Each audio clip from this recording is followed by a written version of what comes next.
I was chilling at home with my parents the other week, right? And they're scrolling through social media until they come across a word. They turn to me and they go, Noah, what does gaslight mean? Oh boy, here we go.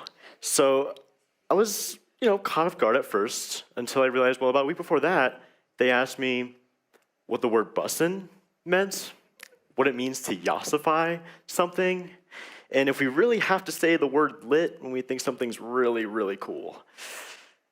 Oh, and don't even get me started on explaining what the word riz meant. That was a very long conversation. But I love my parents, and I've always been happily obliged to explaining what these silly words mean, even though I don't think they're really deserving of a spot in Webster's dictionary by any means, but hey, what do I know? Ridiculous vocabulary aside, though, it is important to recognize how our reality is ever-changing, and as such, it can be hard to keep up with at times. But that's where I come in to talk about the power of youth. Turns out, young individuals play a bigger role in our society than we may realize. I mean, there's a little over 42 million of us. Surely we have to be useful in some way, right? So let's start simple. By show of hands, how many of us here utilize technology on a regular basis? Sending texts, writing emails, looking at your favorite lasagna recipe? Great, so like most of us, if not all of us, which isn't really that surprising, is it? But as it turns out, the younger generations tend to use modern technology more than the older demographic. And in a world that's becoming more digitally revolutionary, wouldn't it make sense to use this generation's skill set, the one that's the most tech savvy out of all of us, more in our communities? But, whatever, Noah, kids are great with computers, what else you got? Well, youth actually bring a lot more to the table. In fact, it's a whole royal flush of a hand. Not only are we technologically smart, but the weight of the world hasn't quite crushed down on us just yet. So we're still enthusiastic and optimistic about our work.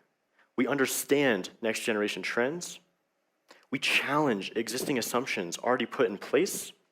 We're fun to work with, we're quick learners, and we're passionate about the mission, whatever mission that might be.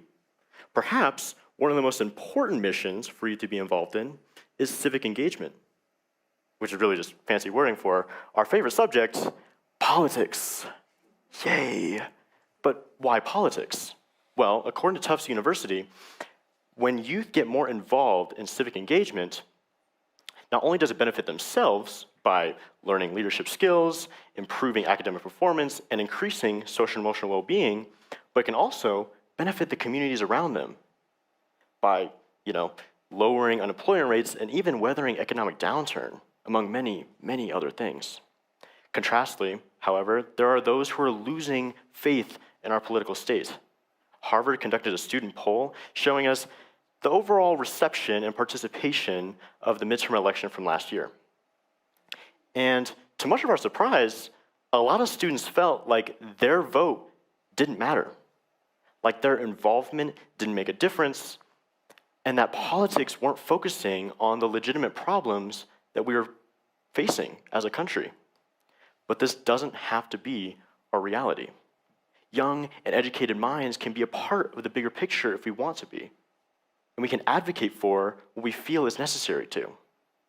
All it takes is some peaceful intervention and persistence. I'm a young leader myself, one who's a part of junior vice president and student council, a future president of my school's Asian Pacific Islander Student Alliance, and a member of East Students Demand Action, a club which gave me the opportunity to speak with state legislators and even the mayor himself about recent and pressing issues. Now, that experience taught me a whole lot of things. Not only what it's like to be in a building that makes so many decisions on the daily, but also gave me insight on the particular perceptions that the adults in that space had and how they viewed us. Unfortunately, it's a two-sided coin. On one hand, or on one face rather, there's a lot of positive feedback, which is great. But unfortunately, there was a lot of negative comments expressed as well. Now, I won't name drop by any means, but there were individuals who said, "It's not my job to listen to you, and no matter what these kids say, I'll never listen." And even an individual just flat out calling us rude and impertinent which in my opinion are pretty harsh words for an elected official, but I digress. Bottom line is, the issue is that if we're constantly seen in a pessimistic light, how will we ever bridge the gap between the youth and the adults? Well, it starts with having a healthier and more open-minded approach to these conversations. It's simply a two-way street. Youth must realize that, hey, there's a complicated political system put in place, and that a lot of these adults making these decisions have experience under their belt with doing so. However, adults must also realize that the decisions they make on these bills, these laws, whatever it might be, it directly impacts the next generation, meaning that youth insight is crucial before taking any further action.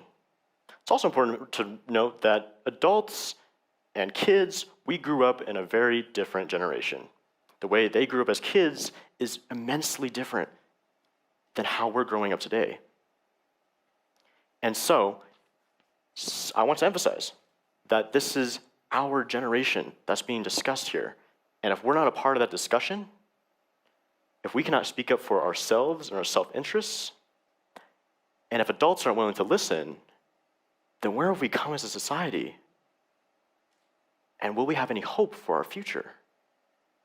If it's anything I've learned from the past 3 years of my life, is that there's a leader in all of us. Each and every one of us, no matter how young or how old you are, you can make a direct impact, not only in your own community, but around the city, around the state, around the nation, and around the world. All it takes is the courage to take action, the ability to listen to others, and the skill to use your educated mind to develop an opinion and advocate for it. Soon enough, it'll be this generation's responsibility to take care of the older generations.